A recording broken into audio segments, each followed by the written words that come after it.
संगीत, म्यूजिक, उसकी खासियत ये है कि वो कोई परिभाषा नहीं जानता। वो जानता है तो सिर्फ प्यार, वो जानता है तो सिर्फ दिलों को मिलाना, लोगों को एक दूसरे से कनेक्ट करना। कोई जात नहीं, कोई पात नहीं, म्यूजिक की है ये खासियत। और आज ये जो मधुर संगीत, ये जो हमारे परफॉर्मर्स हमारे लिए गाने वाले हैं, आज इस म्यूजिक में कहीं खो जाते हैं, भूल जाते हैं कि कोई स्ट्रेस है, कुछ और है जिंदगी में। कुछ देर, कुछ पल आज बस खुद को देते हैं और इस मधुर संगीत में बह जाते हैं। Our next guest is a very popular Bollywood music director and composer. Please welcome Mr. Dilip Sen.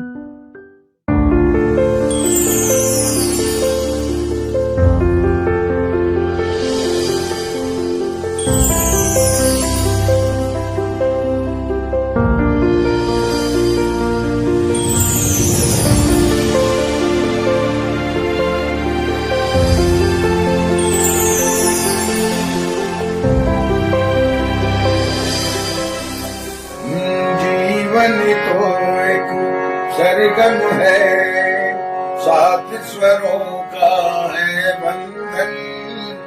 जीवन तो एक सरगम है, सात स्वरों का है संगम। ओ मेरे संग मुस्कुरा के सुर में सुर को मिला के तुम सदा गाए जा, तू सदा गाए जा तू सदा। या नमस्कार, अस्सलाम वालेकुम। मैं संगीतकार दिलीप सेन। हमारे जीवन से जो चीजें जुड़ी हुई है, सर्वप्रथम योग, क्योंकि योग से हम, चाहे हम किसी भी उम्र में हो, मगर योग से हम लोग एकदम परफेक्ट और बॉडी फिट रहती है। उसी तरीके से संगीत जो है वो भी हमारे जीवन में बहुत ही अहम भूमिका निभाता है।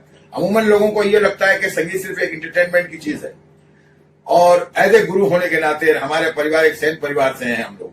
हमारी 4 पीढ़ियां जो है फिल्म लाइन में एज ए म्यूजिक डायरेक्टर रही है। प्रथम में मेरे पिताजी जमाल सेन जी, जिन्होंने फिल्म शौकिया से अपना कैरियर शुरू किया था 51 में। केदार शर्मा जी उसके डायरेक्टर थे, और उसके बाद में दायरा वगैरह काफी फिल्में उन्होंने की। सेकंड में मेरे बड़े भाई साहब शंभू सेन जी आए। थर्ड में हम चाचा भतीजा दिलीप सेन, समीर सेन, और फोर्थ जनरेशन में मेरा पोता सोहेल सेन जी। तो इस तरीके से हमारा पूरा परिवार, ललित सेन जी, धीरज सेन जी, संजीव सेन जी, सभी लोग इसी परिवार हमारा है, गुरुवंश सेन जी। तो मैं कहने का ये मतलब है कि संगीत से हमारे जीवन में क्या है, कैसे परिवर्तन आता है। तो पहले तो मैं आपको बताता हूं, क्योंकि जैसे कि मैं एक बात बताना चाहूंगा आप लोगों को कि हमारे 4 वेद, सामवेद में सबसे पहले संगीत का ही जिक्र है। तो एक मैं सुनाना चाहूंगा कि नाद से पूरी सृष्टि की रचना हुई, और किस तरीके से ओम की उत्पत्ति हुई, ओम से कैसे संगीत बना।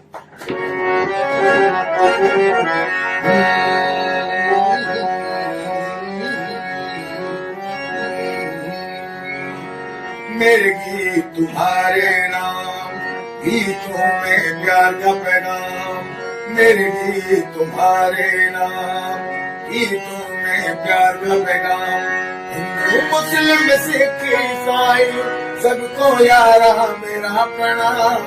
गीत संगीत मेरा कर्म है, गाऊं तराने सुबह और शाम। मेरे गीत तुम्हारे नाम। अब कि दुनिया जब बनी तो सबसे पहले क्या हुआ? जब ये दुनिया बनी थी, आदम से पहले क्या था, जिसकी हुई थी रचना। कहते हैं वो नाद था, नाद से स्वर बना, स्वर से सरगम, सरगम से गीत बना। कह गए पंडित आलिम, हो कोई भी भाषा भाषी, चाहे हो किसी देश का वासी। हिंद वतन है, हिंद का हूँ मैं, गाऊं तराने सुबह और शाम। तो मेरा ये कहना है कि संगीत जो है हमारे जीवन में अपनी बहुत अहम भूमिका निभाता है। जैसे मैं आपको एक बात बताना चाहूंगा कि जैसे सारे गामा, जैसे सारे गामा पा नी सा, सारे गा पा मा गा रे सा। तो इस तरीके से जब आप ये स्वरों को उच्चारण करते हैं तो जो सात शब्द है वो हमारे नाभि से शुरू होता है। रे हमारे हार्ट से आता है, क्या हमारे सेंटर से आता है, माँ हमारे तालू से आता है, प हमारे होठों से आता है, ध हमारे तालू से आता है, और ये जो है अपना नी यहाँ से आता है। तो ये जब हम लोग स्वर बोलते हैं या हम कोई भी भाषा बोलते हैं तो उस वक्त जो साउंड है, क्योंकि जो 3 सप्तक बनी है ना, मंद्र मध्यम ताल, इनका हमारे जीवन में बहुत बड़ा असर है, क्योंकि पूरी दुनिया में जितने भी साउंड है इन 3 सप्तक में ही है। अमूमन जो हमारे सारे गाने बनते हैं वो मध्यम सप्तक से बनते हैं। कुछ सिंगर जो हैं जैसे के सागर साहब या मुकेश जी मंद शब्द से शुरुआत करते हैं, और जैसे दिलेर मेहंदी जी या मिक्का जी या चंचल जी या सुखविंदर जी, इन लोगों का मध्यम से मतलब 4 सप्तक का स्केल है। तो इस तरीके से चिड़ियों का अलग साउंड है, पूरे पक्षियों का अलग साउंड है, जल थल वायु जितने भी जगह पे पक्षी या पेड़ पौधे जो भी, हर एक का एक साउंड है, जैसे हवा का भी एक साउंड है। तो मैं समझता हूं कि संगीत हमारे जीवन में बहुत जरूरी है। और आप लोगों को एक बात बताना चाहूंगा कि आप कितने भी डिप्रेशन में हो या परेशानी में हो, मगर कोई गाना अगर आपके मिजाज का बन जाता है या आपको सुनाई देता है तो आप उतनी देर तक अपनी वो सारे गम भूल जाते हैं। और मैं समझता हूं कि जिन लोगों को संगीत से प्रेम है वो हमेशा खुश रहते हैं। एक तो संगीत के जरिए से आपकी उम्र नहीं नजर आएगी, जैसे कि हम लोग कुछ भी उम्र ले लें मगर हमारी दिखती नहीं है। उसका कारण यही है कि हम लोग 24 घंटा संगीत में ही रहते हैं। तो मेरा यही मानना है कि अगर आपको स्वस्थ रहना है और तंदुरुस्त रहना है, ज्यादा उम्र अपनी बढ़ानी है, तो सबसे पहले योग करें और योग के साथ आप संगीत करें, क्योंकि संगीत का जो हिसाब किताब है, मैं एक चीज का भी आप लोगों से दावा कर सकता हूं, दावा मतलब मैं कोई डॉक्टर नहीं हूं या कोई मैं योगी नहीं हूं, कोई भगवान नहीं हूं, मगर एक बात जरूर कहूंगा आप लोगों से कि अगर आप साथ साधते हैं, और साथ साधने से हमारे 2 फायदे होते हैं। एक तो हम हारी बीमारी से बचेंगे, और दूसरा अगर किसी को सिंगर बनना है तो उसको भी बहुत फर्क पड़ेगा। तो वो ऐसा है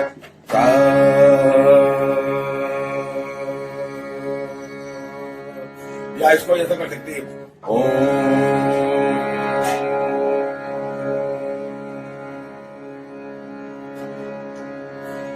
अभी मैं ये छोटा इसलिए बता रहा हूं, ये आपका अमूमन हर आदमी की ये 10 सेकंड से 15 सेकंड होती है। अगर आपको अपने आप को और फिट रखना है, अच्छा रखना है, तो आप इसी की बिल्डिंग बढ़ाइए। जैसे 10 second, 15 second, 20 second, 25 second, 30 second करते करते आप 1 मिनट तक अगर आ जाते हैं तो मेरा दावा है कि कोरोना क्या कोई भी बीमारी आपको नहीं छू पाएगी और आप एकदम फिट और तंदुरुस्त रहेंगे। तो आपको जाते जाते एक गाना मैं और सुनाना चाहूंगा।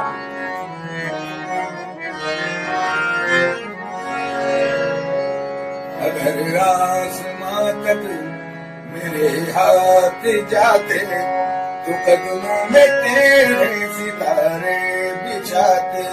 अगर आसमां तक मेरे हाथ जाते तो कदमों में तेरे सितारे बिछाते। कहीं दूर परियों की नगरी में चलकर मोहब्बत का एक आशियाना बनाते। अगर आसमां तक। यहाँ तो मेरा सभी से यही रिक्वेस्ट भी है, कहना है कि अगर आप लोगों को फिट और तंदुरुस्त रहना है तो योगा करिए और संगीत सुनिए और संगीत में प्रैक्टिस कीजिए। और जो मैंने आप लोगों को ओम का या आ का उच्चारण करने का कहा है, आप अभी से लग जाइए, क्योंकि जिनको सिंगर बनना है वो मेरी इस पद्धति को फॉलो करें, और जिनको तंदुरुस्त रहना वो भी मेरी इस पद्धति को फॉलो करें। बाकी नमस्कार, अस्सलाम वालेकुम, फिर मिलेंगे, नमस्ते। योग साधना, योग उपासना, योग साक्षात ईश्वर, योग साधना, योग